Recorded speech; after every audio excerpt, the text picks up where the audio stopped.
With the start of the new year and promising turns for animation.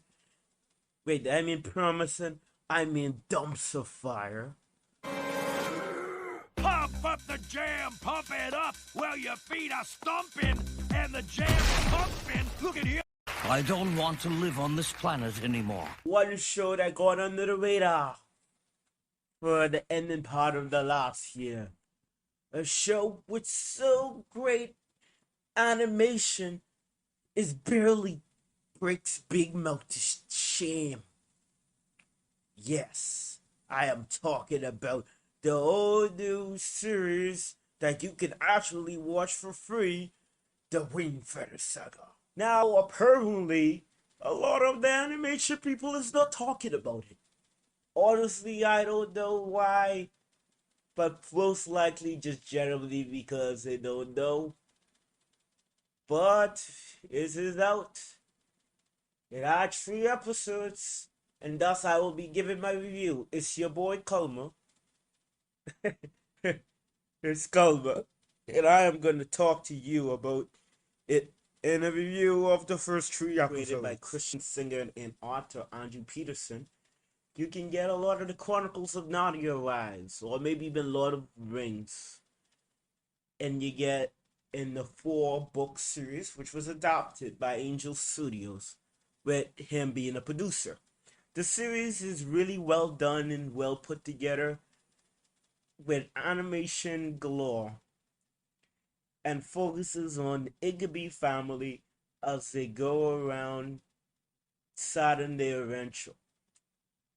As it's the first episode started about how the universe and the world works, they seem to have a world where fangs, serpent-like creatures, and other monsters is out there in the world.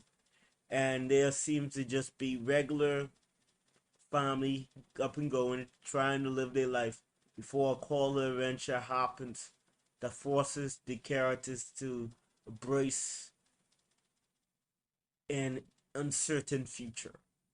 It's a really good first 3 episodes, and it focused mostly on the three core team of family between the three Igby characters, and it just tends to have a lot of interesting stuff behind. You got Jenner, the oldest, and thus the one who have more responsibility towards the group of three youngies.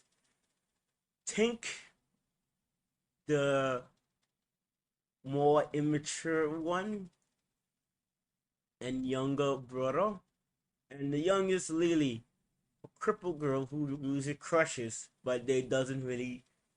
It's implied that they don't really go too much into it. Well, the series starts off to be very slow in my personal opinion, with the first episode being more like the setup and animation.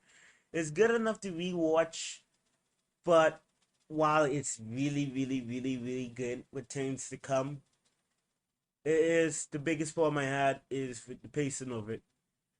But if you take away the pacing, because it's adopted by the books, and it's one of the rare few where the closest you try to get to the source material, like less is more. It's like the more you try to adopt it and be as faithful as possible, you should you would be able to get a lot of fluff.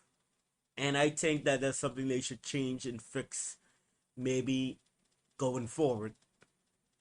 That they need to, because if you watch it, you see that you can get the first 2 episodes combined very quickly if they would have cut out the grandpa element side thing that probably happened in the Besides book. That, I get a really good sense of the storybook come to life animation style that it was going for.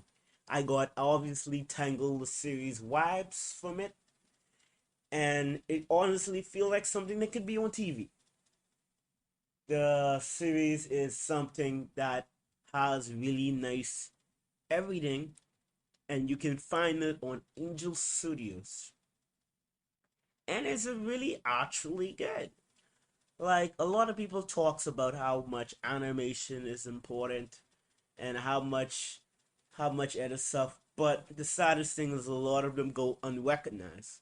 And I honestly think that while we got multi-million-dollar series like Realmer coming out, and I'm going to review that, believe that, it just got so amazing how much effort something can be put in when it's not corporately man-made by corporations that clearly want to pay it. You got some really